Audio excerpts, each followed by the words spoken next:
Hi, everybody. It's so great to see so many people here. My name is Cam Moeller. I'm the Vice Provost and Dean of Research here at Stanford, and I have the great honor of being the Transition Dean for the Stanford Doerr School of Sustainability and working with my colleagues to come together around this very important existential challenges that are facing humanity today. We here at Stanford want to take a big tent approach to the enduring problems of sustainability, and we're very grateful to all of you for being here and being part of that. I can say, speaking for myself as a fundamental physicist, working with the group of faculty colleagues here at Stanford who have spent their entire careers working on these issues has been deeply inspiring. So today we wanted to give you a glimpse into some of the exceptional technical research being done here at Stanford, and the faculty colleagues that I'll be introducing here today, who will give short talks and then come back up for a Q&A session with all of you, are exactly the type of faculty that we want to hire here at Stanford going forward. I'm super interested in feedback and questions from the audiences, so please get your questions ready. And whatever we don't have time to answer during the Q&A session, you can send to us later. Our first speaker will be Shanhui Fan, Professor of Electrical Engineering. He's known for advancing wireless charging of electric vehicles while they're being driven, faster telecommunications and quantum computers, and other technologies. Shanhui is going to talk about the work that he leads to control the cooling of buildings through passive radiation of heat with an inexpensive coating, which could lower CO2 and HFC emissions due to air conditioning. So Shanhui, welcome.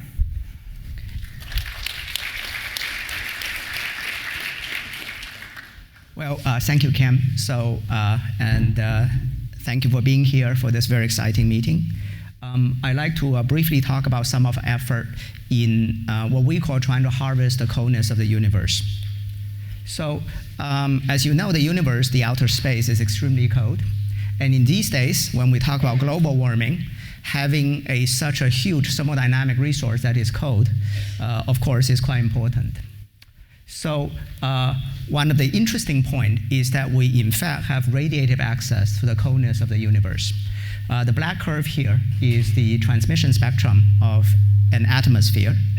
And the important point is that the atmosphere is transparent in the wavelength range of 8 to 13 micron. And this happens to be also the peak of a 300 Kelvin black body, which, by the way, is roughly speaking the temperature of every one of us. So the point is that, in fact, each of us are very good radiative cooler. If you go outside this room, you'll be radiating heat out to the outer space. And therefore, there has been, in fact, a lot of work in what's called a nighttime radiative cooling. If you take an emitter, put it on the roof at night, and put it inside a thermal insulating material to cut down parasitic heat loss, then you can get a temperature that's about 10 to 15 degrees Celsius below ambient. Now, if you, of course, want to do cooling, it would be better if you can do this over 24 hours a day. And for that purpose, therefore, several years ago, we have worked on this idea called daytime radiative cooling. And this is an idea where you design a photonic material, reflect all the sunlight so that it doesn't get heated up by the sun, but nevertheless have strong thermal radiation in the wavelength range of 8 to 13 micron. And when we fabricate one of these materials, and this is a initial work where we construct essentially a very, very good solar mirror that reflects the sunlight, but radiate very strongly in the 8 to 13 micron window. And when we do that and we put on the roof, what we see is under direct sunlight, this object actually spontaneously get a temperature that's about 5 degrees Celsius below ambient temperature without any electricity input. So with this, so since this work, there has been, in fact, a very large number of papers demonstrating daytime radiative cooling in a wide range of materials. And if you're interested, I have 2 review articles that we recently wrote where we made some attempt to summarize some of these materials. But here I just want to highlight one particular work. And this is a recent collaboration with Professor Jia Zhu at Nanjing University.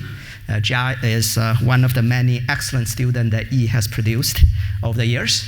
And in this particular case, what we did is we actually take silk, which is a common textile. It turned out to be a strong thermal radiator, and then we putting nanoparticles inside silk to enhance the solar reflectivity. And the result of it is that we can actually see sub-ambient cooling by a silk under sunlight. In other words, in fact, in this particular case, you can wear your own air conditioner. Now, of course, one of the interesting applications of this kind of technology is to do building cooling and to do air conditioning. Most modern buildings are very well insulated, and this is a technology that have to be doing outdoor, therefore on top of a roof, and therefore there need to be a way to deliver the coldness from the roof into inside the building. And the idea is to couple the radiator cooling idea with standard air cooling technology, standard air conditioning technology. In this experiment, for example, we construct radiator cooling panel so that we can cool water temperature to a few degrees below the ambient air temperature. One can then feed that water into a water-based cooling tower, and that few degree of temperature reduction translate into about 10 to 15% of overall system efficiency improvement. And so I think you might actually have heard of this. This is from SkyCool System, a company I co-founded with Eli Goldstein and Ashwath Raman, and to try to take this technology into commercial deployment. And what you see here is a picture of a deployment of these radiator cooling system on the roof of a supermarket actually in California. Now, with this, I think I would like to spend the last few minutes of my talk to maybe go back to the more fundamental aspect of some of the idea related to radiative cooling. So as I mentioned, the idea here is really to try to harvest the coldness of the universe. Now, one thing that it is important to emphasize is that the scale of the potential that you have is in fact quite comparable to the scale of the solar technology. For the Earth to maintain a temperature that's roughly not changing, the incoming heat flux, which is the sunlight, has to be balanced out by the radiation going out from the Earth to the outer space. And therefore, in fact, we're talking about a renewable energy potential that's actually, in some sense, comparable to the solar energy harvesting. Moreover, from a basic thermodynamic point of view, anytime that you have a temperature gradient, you can directly harvest it to generate work. And in this case, we're talking about a temperature gradient between 300 Kelvin-ish, which is our ambient air temperature, and the 3 Kelvin temperature, which is very cold in the outer space. So with that as a motivation, I'd like to show you a couple perhaps more basic experiments in trying to directly generate electricity out of this temperature gradient. So this is one of those experiments. I mentioned that if you have a radiator cooler at night, its temperature is going to fall below ambient. And therefore, you can actually put a thermoelectric generator between the ambient temperature and the radiator cooler to generate electricity. And so in the experiment, what we have is a very simple radiator cooler because we're doing nighttime cooling. And this is just aluminum plate painted black facing the sky and putting in a styrofoam box. And at the back of this aluminum plate, we put in a thermoelectric generator. And on the right, what you see is we use electricity that's produced to drive a light-emitting diode. Now, the observed power density is about 25 milliwatt per meter square. But that nevertheless is enough to give you light, actually, directly generated out of the darkness of the night sky. And we are currently pushing experiment so that we can get to a power density that's about 1 watt per meter square. In terms of potential use, more than, or at least substantial number of people in the world actually lack access to electricity at night, and lighting is one of the primary use of it. So this actually gives you a direct nighttime lighting without the need for electricity storage. Lastly, in fact, you can do this with a solar cell. So you can actually do nighttime power generation with a solar cell. So in an encapsulated solar cell, on top of silicon, you typically have a very thick silica layer. And silica is a very good nighttime radiative cooler. And therefore, in this experiment, which carried out very recently, what we did is we take one of these solar cells and put it on the sky, put it on the roof, and again, we put in a thermoelectric generator at the back. During the nighttime, the photovoltaic cell actually become colder than the ambient, and we were able to get about 50 milliwatt per meter square of electricity out of the solar cell at night. So in fact, somewhat counterintuitively, you could actually use a solar cell to do 24-hour power generation. Now, these numbers that we're quoting are obviously quite small. We're really talking about 25 or 50 milliwatt per meter square of power, and this is to be compared, this is to be compared with the typical solar, which we also see to be a few hundred watt per meter square. However, it will be quite important to ask what exactly is the fundamental limit. So in solar, it is known that there are a lot of fundamental limits that have been computed, and in fact, for each of them, you can compute a corresponding limit if you do outgoing energy harvesting. And remarkably, the number is actually rather large. You are really talking about maybe 50 to, on the ultimate exergy limit of about 150 watt per meter square of electricity. And the fact that we are way below this theoretical number, myself being a theorist, I think actually represent a very substantial and interesting opportunity for fundamental science. So with that, let me stop, and thank you.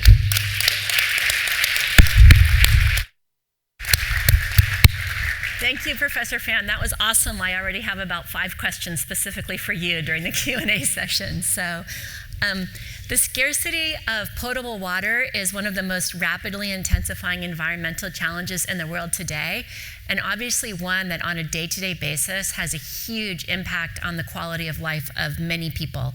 Meagan Mauter, Associate Professor of Civil and Environmental Engineering, directs a major research effort to develop technologies for a circular water economy, including desalination and decontamination of industrial wastewater and sewage, among other sources.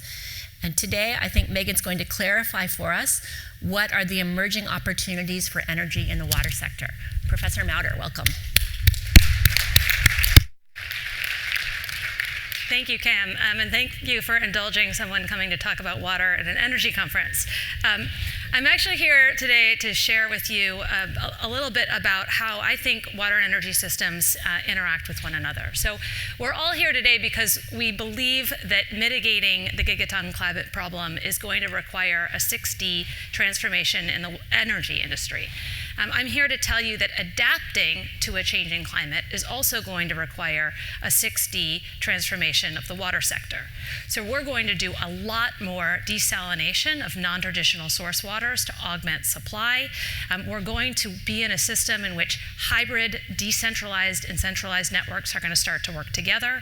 We're going to be really pushing our water technologies toward electrification to help those technologies decarbonize. And we're also kind of pursuing some of the same efforts in decoupling, demand softening, and digitization that enable those networks to perform effectively. I'm also here to tell you that innovation never happens in silos, especially large-scale transformation of infrastructure systems. And so a lot of the opportunity that I believe needs to be tapped in facilitating these transitions is in the coupled management of water and energy systems, or as I like to say, coordination of 6D infrastructure for affordable and resilient water supply systems. A lot of my work focuses on both the technology and the policy opportunities and barriers to realizing energy flexibility across the water supply chain. So in water transmission, there's lots of opportunity in switching sources that we would tap from either hour to hour or season to season. You may know that the State Water Project in California is one of the largest DR providers in the state. So there's a ton of opportunity to use storage across our large water transmission system. There's also an increasing opportunity to use energy-intensive treatment systems themselves to flex load and provide energy services back to the grid. As we kind of go down that distribution into the distribution phase, we're looking at how we use things like water towers to sort of also provide energy services and bill savings to utilities, and ultimately how you use distributed water reuse systems in microgrid settings. So all of this is very new for the water industry that has really historically seen energy only as a liability, not as a potential asset. And I think it is reflective in the fact that we actually have very, very little on-site storage or on-site generation at facilities, even though there's a lot of potential to implement that. So my lab works on developing software tools for energy planning and investment de-risking in the water utility sector, real-time energy management that is trusted by operators whose primary job is to keep your water clean and to keep our environment safe. And then also in helping them to quantify bill savings and carbon reductions so that they can go out and both market those, but also do long-range planning. So I want to highlight one example, which is in the wastewater sector, that couples several of these flexibility assets. And wastewater is an interesting sector to look at because it is really emblematic of the transition that needs to happen in industrial manufacturing writ large. We are simply manufacturing clean water here. It represents about 1% of US electricity, just wastewater treatment, and that is rapidly growing. I mean, we expect that to double over the next 20 years. There's also significant on-site generation in advanced wastewater treatment facilities that are doing energy recovery via biogas production or biosolids digestion on site. But that generation tends to be very unreliable. So you'll see here there's some common power outages in these systems, and it's also very poorly timed with demand. It represents about 25 to 40% of the OpEx costs at these facilities, and the demand charges account for about 40 to 60% of a wastewater treatment plant's energy bill. And so all of this means that there's actually a lot of opportunity for energy flexibility to help offset what are otherwise really looming energy price increases at these facilities. So I've had the pleasure of really thinking through how we would leverage a diverse and, quite frankly, very underutilized set of energy flexibility resources that exist at wastewater treatment facilities. The first and sort of easiest approach is to repurpose batteries that may be installed for energy reliability on site and to better manage those batteries to provide energy flexibility. A more sophisticated option, but quite frankly, a much larger opportunity and much more cost-effective opportunity exists in also modulating wastewater storage, biosolid storage, biogas storage, compressed air storage, food waste storage, et cetera. All of these kind of other storage types that exist on site at wastewater treatment facilities as virtual batteries.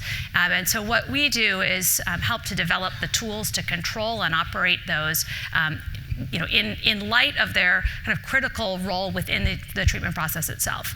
This is non-trivial because you have a lot of storage options, and it's important to figure out which ones make the most sense at each site. These storage types are also highly interdependent with one another and with the efficacy of your primary product, which is clean water. The optimal configuration is highly site-specific, and really whenever you're doing multifunctional infrastructure control, you have to do it in a risk-aware manner. If you're storing, or if you're using raw water storage assets to also provide energy flexibility services, but you get a big rainfall event, suddenly you have a sewer overflow problem, and nobody wants that. So we really emphasize risk-aware operation for these utility managers and try to provide tools that help them to do that. One project that we have is actually very specifically focused on planning infrastructure upgrades at these facilities, and this is actually in collaboration with ROM, so you'll hear from ROM later, but we're really interested in using simulation-based design optimization for planning energy storage upgrades at facilities, and I think that there's a lot of opportunity as demonstrated in some of our early deployment efforts. We're working with several utilities across the state of California to do this, but one in particular is in our backyard. Silicon Valley Clean Water treats water for 200,000 people in Redwood City, and the facility there actually has an existing battery that the CEC paid for as kind of an experiment. And that battery was not appropriately sized, actually, and as a result, they lost about $150,000 in MPV. If they had used our design optimization tool, maybe they would have done a little bit better. But I think most importantly, the deployment of batteries in this site alone would offer a 17% bill reduction and a really positive payback period relative to a lot of other investments that utilities are making. The key is going to be giving those operators the tools to actually use those energy flexibility assets effectively, especially in an industry where the average age of the operator is like 54, 55. So we're really trying to think about what the future is in wastewater treatment facilities and water infrastructure systems writ large in terms of how to empower those utilities to really act as flexible load operators and to collaborate and think of themselves not just as wastewater treatment providers, but also as energy service providers. I want to acknowledge some really wonderful students that have worked on this project with me and several other collaborators on that wastewater project. Thanks.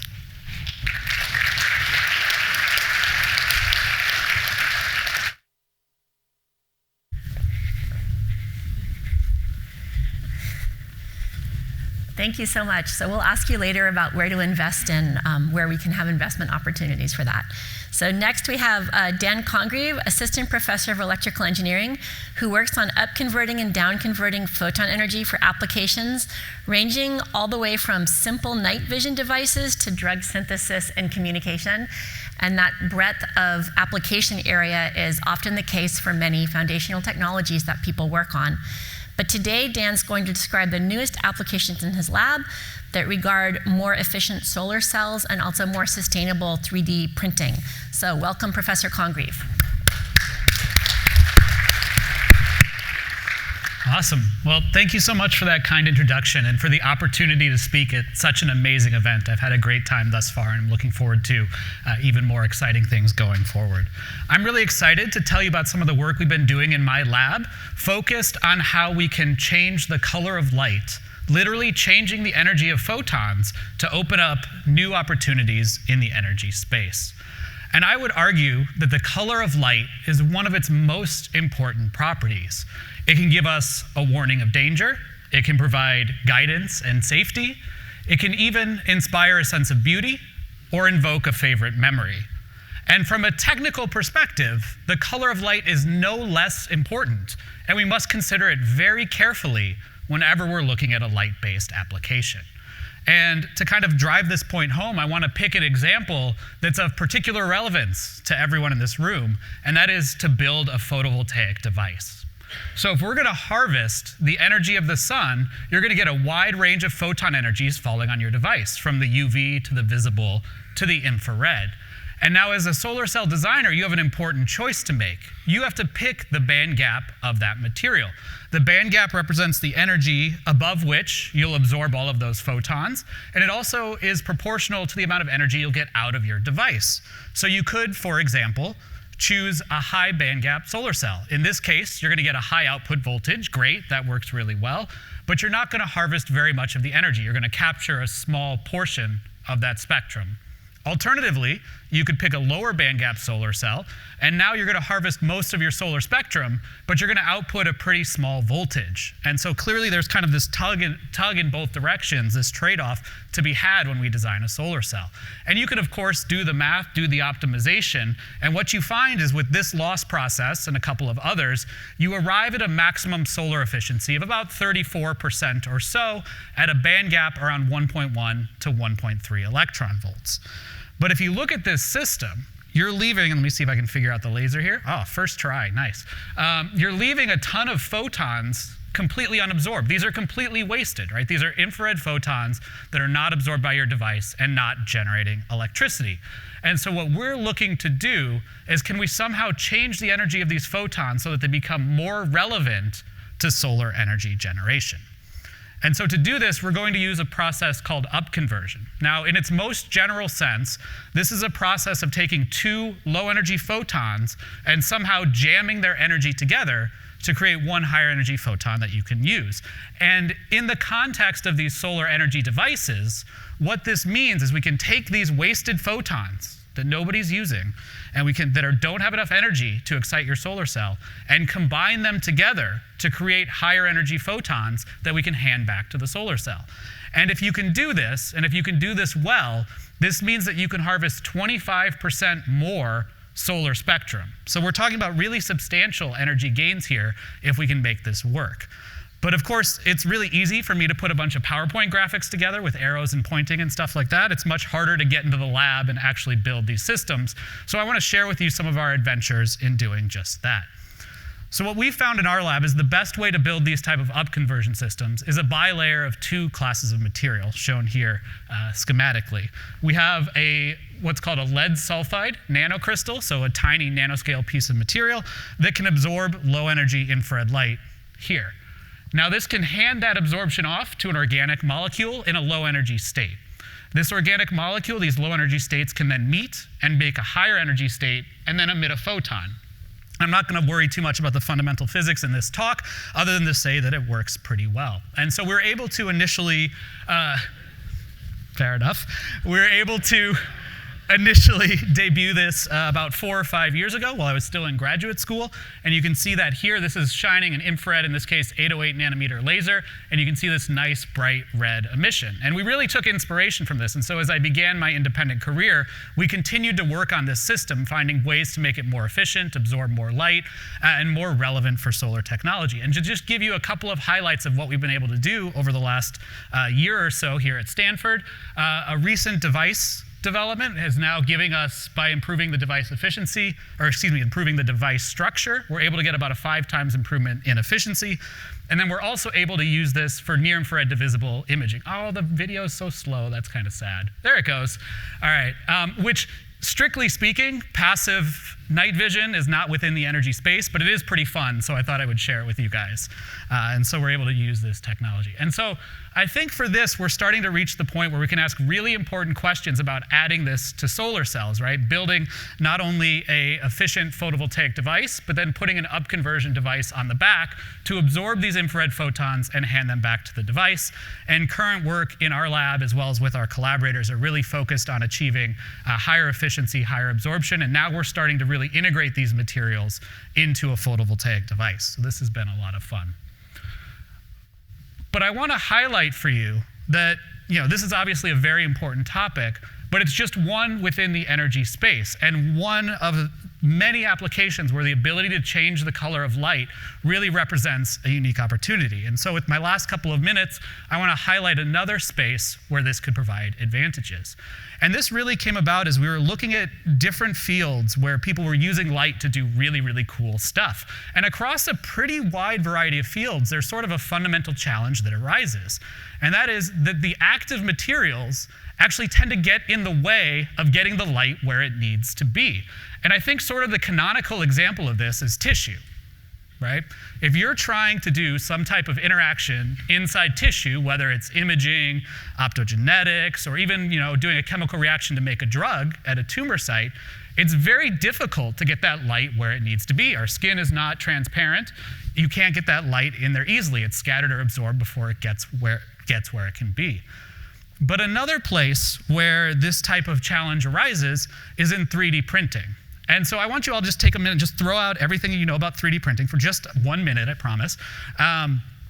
And I would argue that the best way from sort of a theoretical perspective to build a 3D printer is to take a volume of resin and just pick XYZ points where you could potentially cause the polymerization, right? And that would be really great, except you immediately run into this challenge. How do you cause a chemical reaction at a single point? This turns out to be a very difficult problem, right? You could, for example, send in a laser, focus to that point, but you're going to cure on the way in, you're going to cure on the way out. That's no good. And this may seem like a small technical detail, but the stereolithography industry, which has multiple billion-dollar companies in it, has spent a lot of effort to get around this challenge, and what they've come up with is basically to constantly create new surfaces so you don't have to do depth penetration. But I would argue this ability to change the color of light really allows us to get around this. Here's an example where we're using red light coming in to generate a localized blue spot, taking advantage of the quadratic dependence of light. And so our hope was we could build a 3D printing technology using this type of upconversion. Okay, so how do we go about doing it? What's all the technical nitty-gritty? That takes more than the 2 minutes I have left, but we can use some nanomaterial design to introduce this upconversion technique into a 3D printing resin. Turns out a 3D printing resin is not a nice place to be from a chemical perspective or a physics perspective, so we can make these little upconverting nanomaterials to add in to keep the upconversion safe. And with these materials in hand, what we can do, and I want to highlight Sam and Tracy. I'm doing a weird twist around. Sam and Tracy were my postdocs who did a great job with this work. And with that working, what we can do is at that focal point of light, these can absorb that red photon beam, generate blue light, which we couple to a photoinitiator, which drives the curing of that material. And so we can just have this blue light and scan this around. Okay, here's our 3D printer that we built. It's an extrusion printer that we literally just ripped the extrusion head off and added an optical train instead. We're going to move that around in 3 dimensions, and we're going to use red light to do that upconversion technique. Importantly, we use less than 4 milliwatts of laser power. So actually, there's more laser power in this guy than there is in our 3D printer. And so this is how it's going to work. We're going to 3D print this little boat here as a demo, and fingers crossed that the video works. Oh, great, it does. That's fantastic. So what we're doing is scanning that focal point around in all of the dimensions, and anywhere it hits, there's a little dot of blue light causing the resin to cure. And that you scan that for every point you want to cure, and you have a print.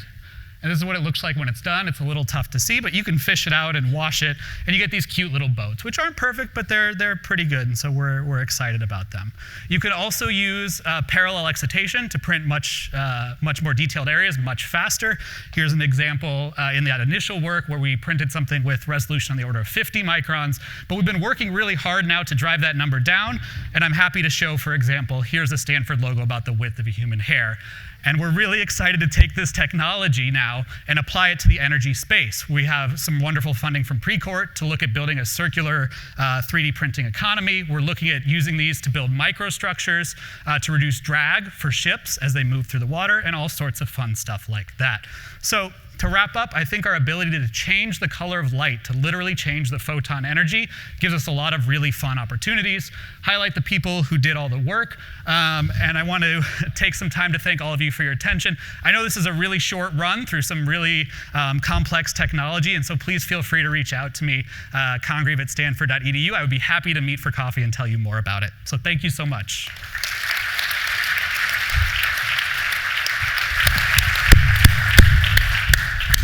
Thank you, Dan, and I think you might win the award both for best use of a family photo in an intro and also for best nerd insider speak in your company name.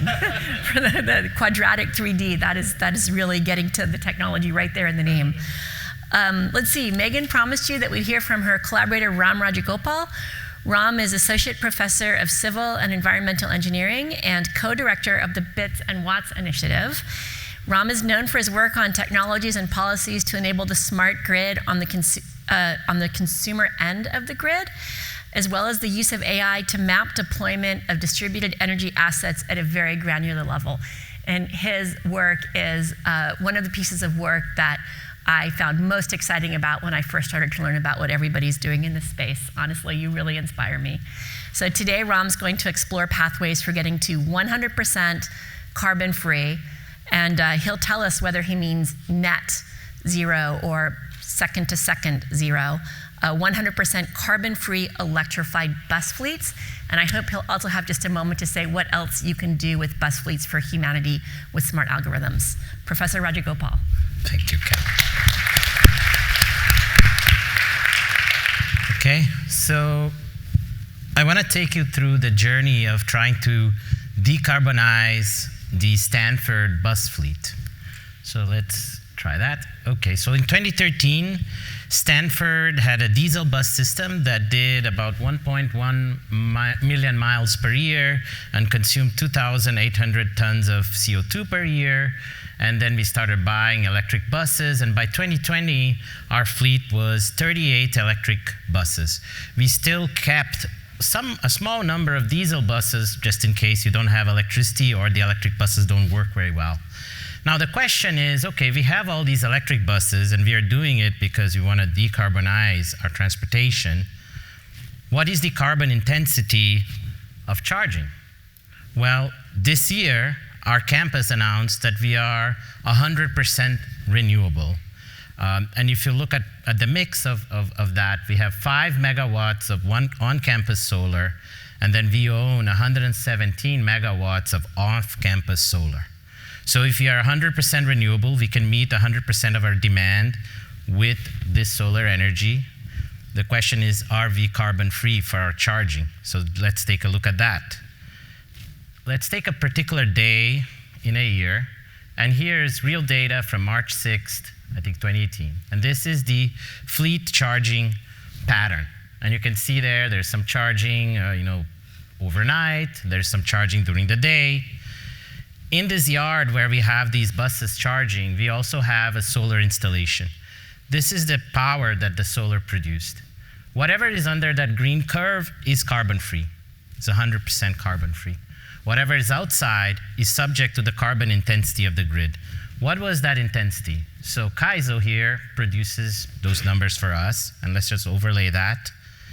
And it so happens that the carbon intensity is at the highest during the times we are charging the buses and depending on the power on the grid. And so clearly we are using some carbon, so we are not carbon-free. We have this issue there. How much of an issue that is? So we did some calculations, these are preliminary calculations, and here's what we found.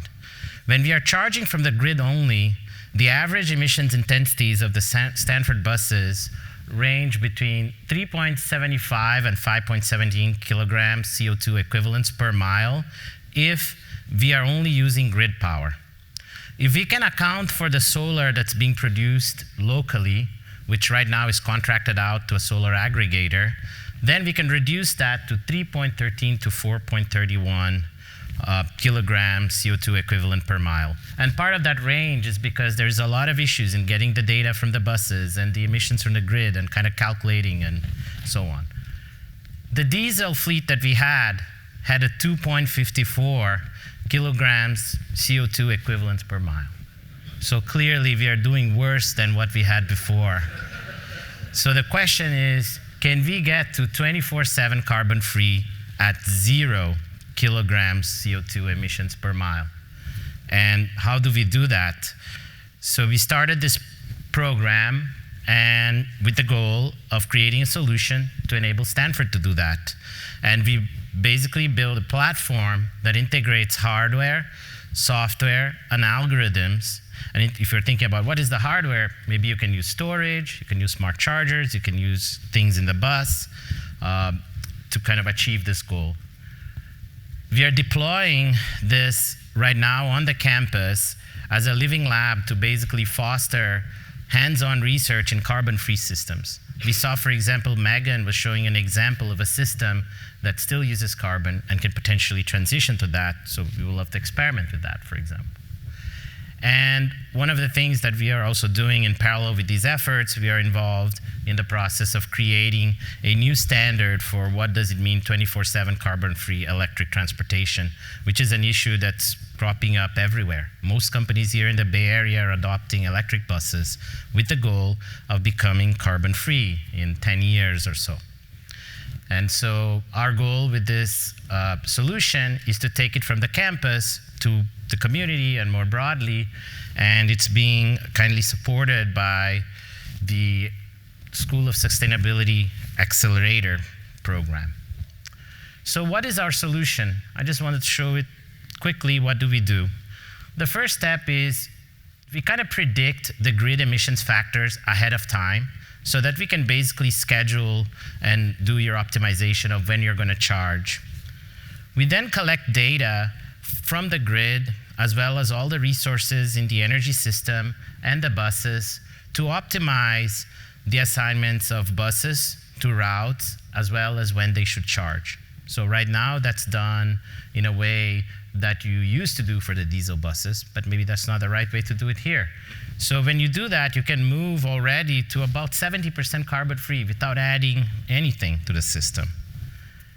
And lastly, we size a battery, a storage, so that whatever rest of the solar we're not able to use because there was not enough charging demand can be moved to the times where we need charging. And in this particular site, we have more than enough solar to satisfy the charging demand. And through this process, we can get to 100% carbon-free or 24/7 carbon-free. We built this solution on top of other projects that we have developed in the university that were supported by the DOE, by Precourt, and other agencies. And we really work with an incredible team that mixes people from 4 departments, the Precourt Institute, and SLAC, as well as LBRE. So my presentation was quite short. I wanted to end here and thank everyone. That was awesome. Thank you so much for describing that work. Next up is Jen. Where is Jen? Professor Jen Dionne. There you are. Great. Excellent. Jen is an associate professor of material science and engineering, and she also works with me as senior associate vice provost of research overseeing shared laboratories. Jen and I are both super passionate about the idea that all researchers at Stanford, as well as many of our outside partners, should be able to access whatever equipment you need to pursue your best ideas at this moment in time that you have them, without waiting for your advisor to write a grant and buy a new piece of equipment, but instead to have more equipment sharing processes in place so that laboratories become more like libraries and people can quickly follow their noses when they have great ideas. Jen and I are both super passionate about that, but that's not what she's here to tell us about today. She's here because she's a pioneer of nanophotonics and the ability to control light at the quantum scale for chemical and biological processes that benefit sustainability and human health. The applications that she works on range from quantum computing and self-driving cars to detection of pathogens like the COVID virus. And the power of harnessing light has been a little bit of a theme today, so we might talk about it more during the Q&A. But first, Jen is going to address how photocatalysts could make chemical manufacturing more sustainable. Welcome. Great. Cool. Thank you so much, Cam, for the introduction. It's a pleasure to be here. A huge thanks to Yi for organizing such an incredible multi-day event. Like Cam mentioned, my name is Jen Dionne. I'm a faculty member in material science and engineering. You might have noticed that my title was inspired by The Right Stuff, the 1980s film about the Mercury astronauts and their seat-of-the-pants approach to the space program. As a scientist, I like to harness their sense of adventure and their drive and their foresight, but to enable more sustainable chemical manufacturing. And you might think, gosh, it's already almost 5:30 on a Wednesday. Why should I care about chemical manufacturing? Well, there are many reasons. First of all, half of the nitrogen in your bodies, which is most of the content of your proteins, actually came from a catalyzed process, the process that creates the ammonia for most of the fertilizers to feed the world. And whether we're talking about fertilizers for food, or creating pharmaceuticals, or creating the construction materials, basically our economy relies on catalysis, catalyzed products, and chemical manufacturing. It's estimated that roughly about 40% of the GDP comes from these catalyzed products. That corresponds to about $35 trillion.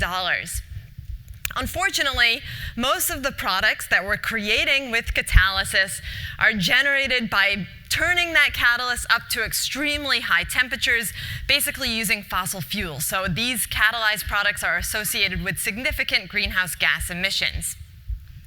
And of course, many catalyzed products wind up in landfills. And if we take plastics as but one example of a product that's so easy to make and yet so hard to break down. If we try to recycle plastics, there are many different types of plastics. You can mechanically grind them, you can try to burn them up. For the most part, it becomes so energy intensive to be able to recycle plastics that many of them wind up in landfills. And it's estimated that roughly a garbage truck's worth of plastic is dumped into the ocean every minute. So what my lab is trying to do is use light to enable new and more efficient and sustainable catalysis in chemical manufacturing.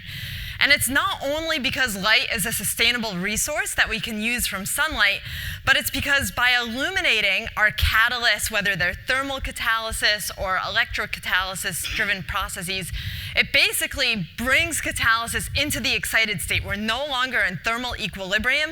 And as I'll show you, that allows us to open up entirely new reaction pathways that aren't possible with conventional thermal or electrocatalysis alone.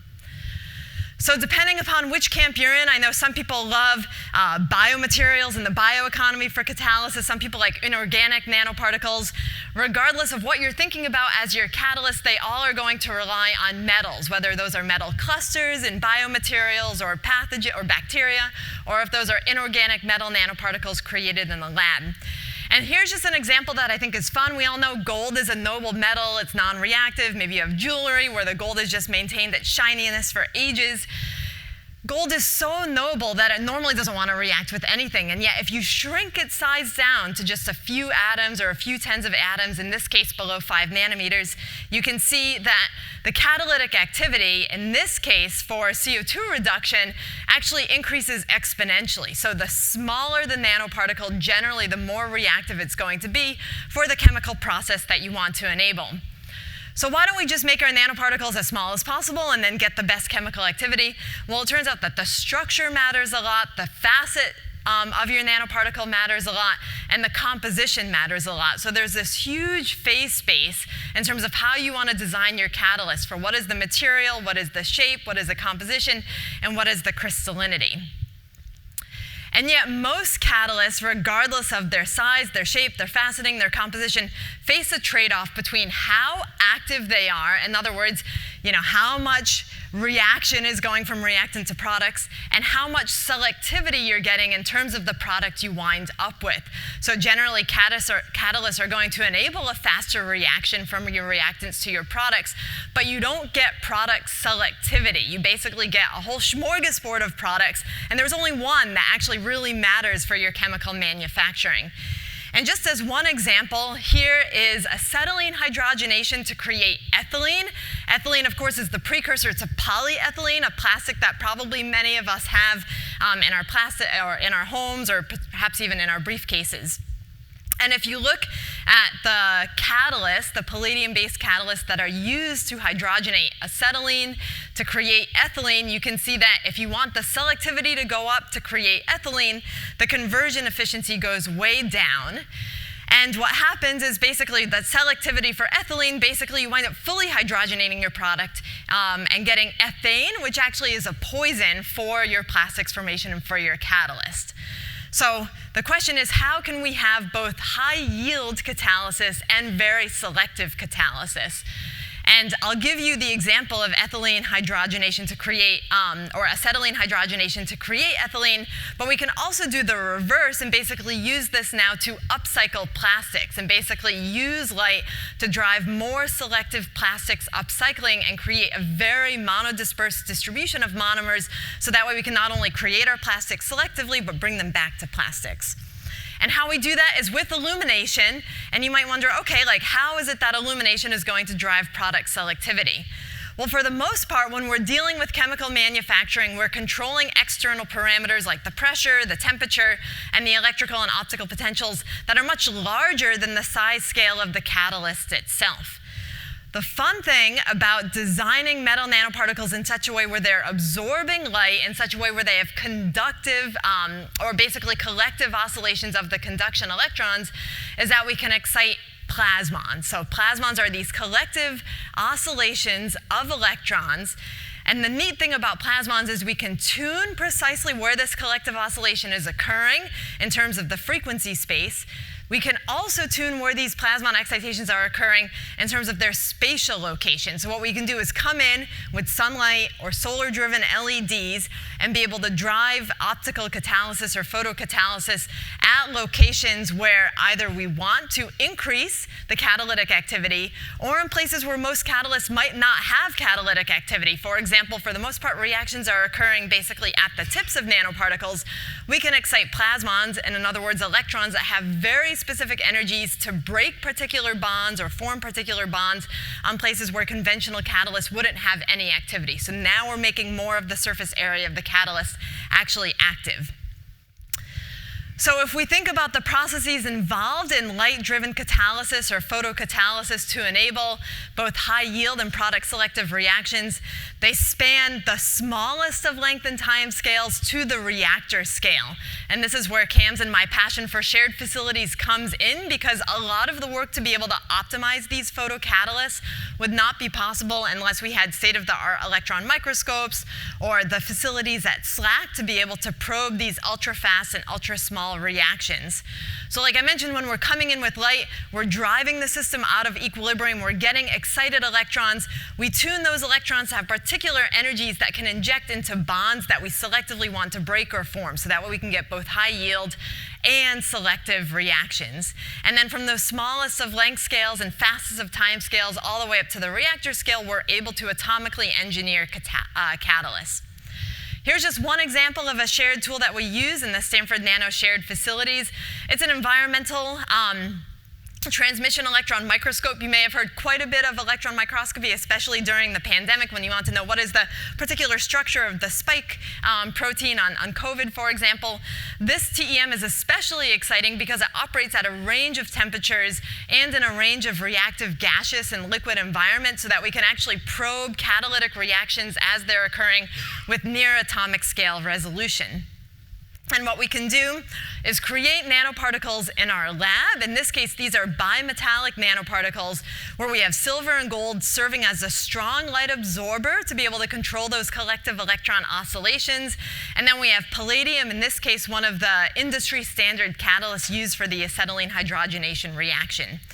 And then we can take these nanoparticles, put them into our transmission electron microscope, and know precisely where each atom is located. And that provides now a feedback loop into our synthesis so that we can atomically design catalysts that we know are going to have the highest selectivity. And the cool thing about the TEM is that we can actually follow now how these reactions are occurring. So here's just a diffraction pattern showing you how hydrogen is splitting and forming new products over some of these nanoparticles. And hopefully the movie comes in showing you how we can follow on these bimetallic nanoparticles chemical and catalytic reactions occurring over the surface of these nanoparticles. I'll skip over some of the technical details, but we found is that plasmons are obviously expediting reactions, so that's why we're getting more product.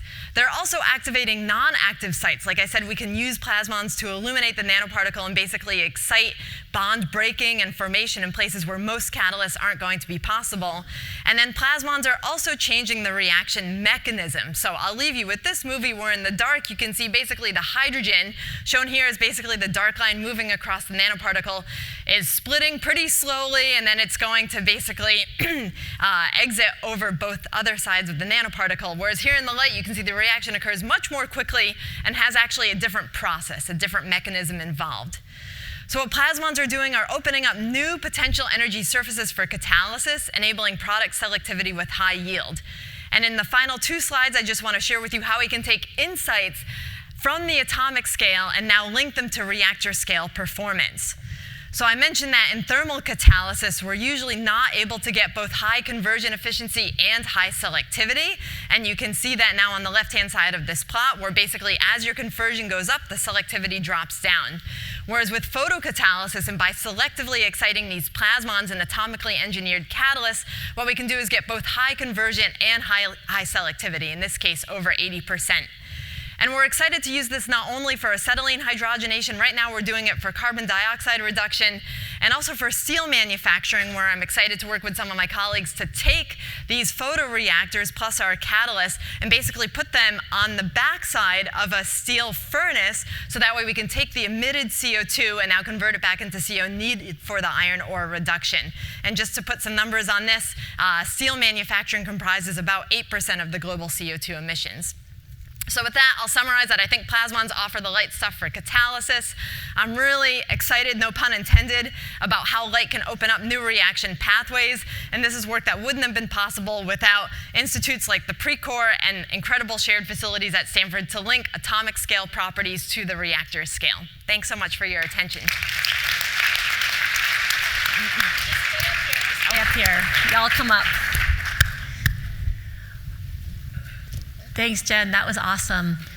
Let's see. So I'll ask all my colleagues to come in and sit here, and then I'll join them.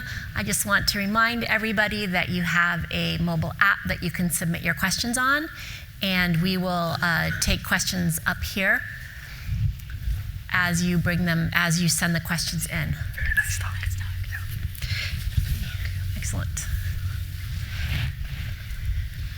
So I'll actually start. So Shanhui, maybe I can ask you a question if I can. Okay. What do you think are the prospects? Are there any prospects for work beyond air conditioning? I mean, air conditioning is so important for keeping people cool, and to make it less energy intensive is important. But you talked also more generally about taking advantage of radiating energy back into the atmosphere at different wavelengths. How much cooling could we get from something like that? Have you done any back of the envelope estimates? Right. So the cooling power, which is the amount of heat that you can put on these things, experimentally is about 100 watt per meter square. Mm-hmm. So it's actually a substantial amount of heating energy that could have been saved. Yeah, that's a lot. So that's maybe one point. The second point is that beyond air conditioning, the thing that I've been always very excited about is the fact that if you look at most energy conversion process that we use today is using the earth as a heat sink.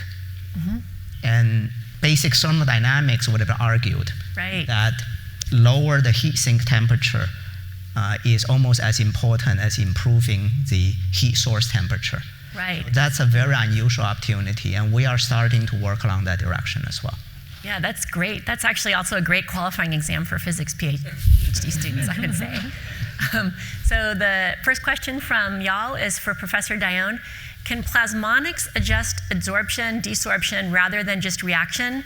This could be significant, as some reactions are limited by this and would extend to separations as well. Yeah, that's absolutely the case. A really great question. And some of our early studies were just looking at hydrogen absorption and desorption on palladium nanoparticles. And what we found is that plasmons can basically control that absorption and desorption process, and basically how the hydrogen is diffusing into the surface and subsurface. So excellent question, and spot on. Plasmons are able to precisely control the absorption and desorption processes, at least of hydrogen, what we've seen so far.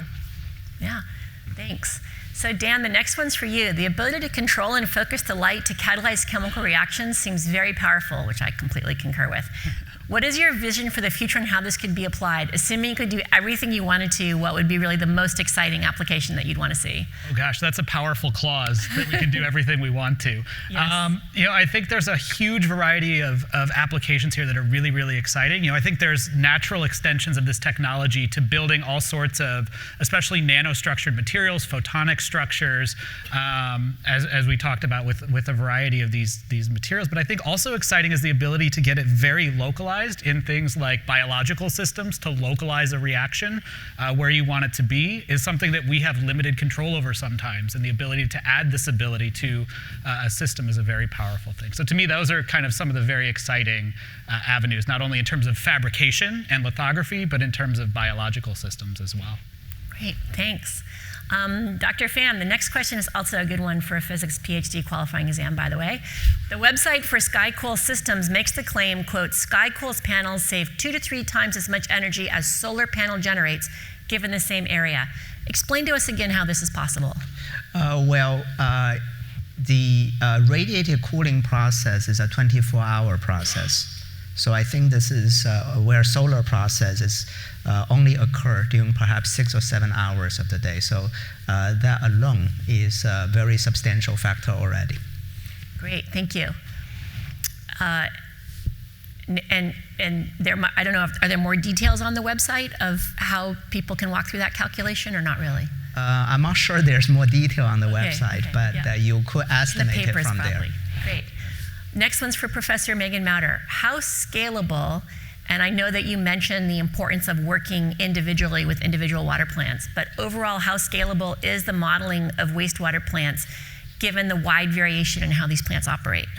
Yeah, these plants are all very unique creatures, so to speak, and so what we really need are a suite of tools that help look at the existing assets in those facilities and help those facilities identify cost-effective upgrades. The upgrades at the Redwood City, Silicon Valley Clean Water are very different than the upgrades that we're going to want in the San Jose wastewater treatment facility or the plant down in Santa Barbara. And so I think that the tool, kind of the development of these software tools is really the first important step. The second important step is really designing tools to help these operators control the systems, because not only is the plant kind of going to be different from one plant to the next, but it's also going to be very different at different times of year, at different times of day, and even different over kind of a decadal time scale as the organic load in your water changes or as the set of industry that's feeding into your wastewater system changes. So we need to have dynamic control. These are not static systems. We don't ever, we don't want to sort of pretend otherwise, but I think that the suite of tools that we're developing help these operators to both identify the assets that make the most sense today and effectively operate those over a robust set of possible sort of operating conditions going forward. And so since we're a university and you're a professor, I'll add another question of my own to that. How important do you think it is to really educate both students who are pre-degree and also lifelong learning for civil and environmental engineers and people who run the plants? As I mentioned, our typical operator of a publicly owned utility is over the age of 50. And so there's a lot of education that needs to happen and workforce training that needs to happen to prepare the next generation to take over these facilities. Those operators do an amazing job of heuristically operating the plants, but my hope is that through the kind of training programs, especially at the professional master's level that we're offering here at Stanford, we're actually equipping a very different generation of plant operators to step in and see these facilities as really multifunctional infrastructure operations. Thanks. The questions are coming in faster than we can answer them. So another question is, for everyone, how can companies collaborate, contribute to accelerating the application of your work? And since it does put this question to all, maybe we'll just go right down the row and maybe each of you could take about 30 seconds. So Meagan, how can companies help? I think in the water sector and in the wastewater sector especially, most of these facilities are very capital limited. And so there's a real need to think about how to bundle these solutions and how to finance these solutions. And so ideas that anyone has, I'm all ears. I think for us, it's really a question of identifying new solutions, right? I look at these application space, I say, oh, we can do this cool thing with photons, right? And I have my own ideas of what's important and what's interesting, but I love to hear from other people of, oh, actually, if you did this thing over here, that would be really cool as well. And so new ideas and new perspectives are really valuable. And I think the other piece that's really important is scale up, right? We in our lab do fairly small things. Our solar cells are typically about this big or so, right? And as we want to transition that to make a difference, I feel like we really need to work with industry and with our partners to figure out how to go from this big to the picture you showed of a rooftop of bus charging. And so that type of scale up is crucial and very important. Yeah, I just wanted to add to what Dan said. I think there is two areas, at least in the kind of work I do. One is we do a lot of systems and kind of integrating them and algorithms. And for us, it's very helpful if we have access to those technologies in test beds that don't necessarily need to be on the Stanford campus, and that could actually capture realities beyond the United States. So that's one area. The other area that I really think about a lot is the ability to scale things. Once you have done something on the campus, how do you go beyond that, which is what both Meagan and Dan are talking about. I think one part of that is, of course, we all want to see our work out there, but I also think it's very important for the students to have that experience of trying to get something to work in the real world. And we know it's not just a technical problem, so those are the two ways I see that. Cool. I think the question's been well answered already. I'll say one huge advantage of Stanford is where we are located geographically here in Silicon Valley. I think there's a tremendous opportunity for there to be incredible collaboration between established industry startups and what we're doing here at the university. I'd say beyond just the scaling up, I think one area we're having more input between industry and academics collaborating together would be identifying the pain points of customers. I think as academics, we're doing frontier research and trying to address global problems, but it also would be nice to have feedback from industry to say, here's an immediate pain point that our customers are facing. Can you solve this with some of the technologies you're developing? So I think having kind of a more close feedback loop between industry and academia would be really helpful beyond the scale-up that was already mentioned. Yeah, I would just follow up on what Jen has said, that especially on the fundamental science side, having the student having the exposure to the industry problem, and in doing so, it motivates them to perhaps ask more fundamental questions has been an extremely fruitful way, at least for us as a more fundamental science group, to interact with many of the industrial companies. Great, thank you. So we do have more questions coming in, but I've been given the signal to stop. So I want to close with two things. First, I want to close by building on that last question.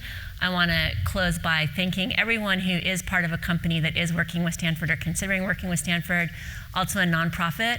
We really, really appreciate your partnership and your help, both with conducting our research, with educating our students, and also with helping to bring us problems and helping us to figure out what can scale and what can't scale. We're all really deeply grateful for your partnerships. And then second of all, I'd really like to thank my colleagues. They inspire me every day, and it's a pleasure to help enable your work. So thank you guys.